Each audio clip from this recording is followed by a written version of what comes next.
Hi, good morning friends. நேற்றும் இன்றும் அப்படியே போயிட்டுருக்குங்க. வீக்கெண்டுன்னு சொல்கிறத விட ஒரு குழப்பங்கள் நிறைந்த ஒரு தினங்களாக சென்று கொண்டிருக்கிறது. அதற்கு என்ன காரணம் அப்படின்னு சொல்லிட்டு நம்ம எல்லாருக்குமே தெரியும். ஆரம்பித்திருக்கின்ற இந்த போர், அதாவது மிகவும் விரும்பத்தகாத, யாரும் விரும்பாத ஒரு விஷயம் நமது அமைதிக்கு குந்தகம் விளைவிக்கும் எந்த ஒரு விஷயமும், குறிப்பாக போர். ஏன்னா போர் அப்படிங்கிற ஒரு விஷயம் ஆரம்பிச்சிருச்சுன்னா அது பல விதங்களில் நம்மளுடைய இயல்பு வாழ்க்கையை, தினசரி வாழ்க்கையை அப்படியே சிக்கி சின்னாபின்னமாக்கிடும். ஆக்சுவலாக சிதறடித்து விடும். நம்மளுடைய இயல்பு வாழ்க்கை, தினசரி நம்ம பண்ணிட்டு இருந்த ரொட்டீன் லைஃப் முற்றிலுமாக பாதிக்கப்பட்டு, நமக்கு பேசிக்கான உணவு, உறைவிடம், நம்ம இருக்கிற இடம் எல்லாமே கொலாப்ஸ் ஆகி ஒரு அமைதி இல்லாத சூழலுக்கு தள்ளிவிடும். யாருமே போர் அப்படிங்கிற ஒரு துருப்புச்சீட்டை கையில் எடுக்கக்கூடாது.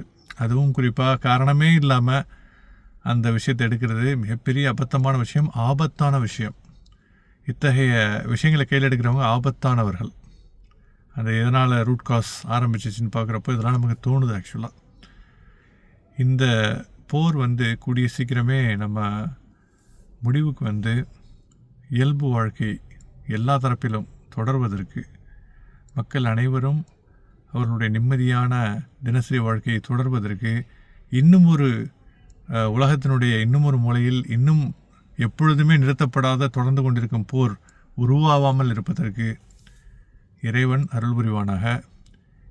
இப்போ நிலைமை உன்னிப்பாக உற்று நோக்கப்பட்டு கொண்டிருக்கிறது. உலகத்தில் உள்ள அனைத்து மக்களாலும், அனைத்து ஒரு இன்டர்மீடியரி பாடிஸ், ஓகேங்களா, எல்லாம் ஒரு நல்லது நடக்கும் அப்படிங்கிற ஒரு நம்பிக்கையோட, ஒரு பாசிட்டிவான ஒரு அப்ரோச்சோட நம்ம நாட்களை கடத்த வேண்டியிருக்கிறது.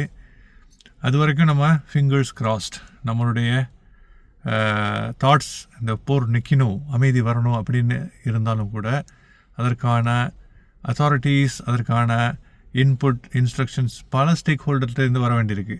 ரொம்ப காம்ப்ளிகேட்டட் ப்ராசஸ். எல்லாமே சிறப்பாக முடிந்து போர் அந்த சிச்சுவேஷன்லேருந்து மீண்டு அமைதி திரும்பட்டும். அனைவரும் நிம்மதியாக அமைதியாக இருக்கட்டும். இறைவனிடம் நாம் அனைவரும் பிரார்த்திப்போம்.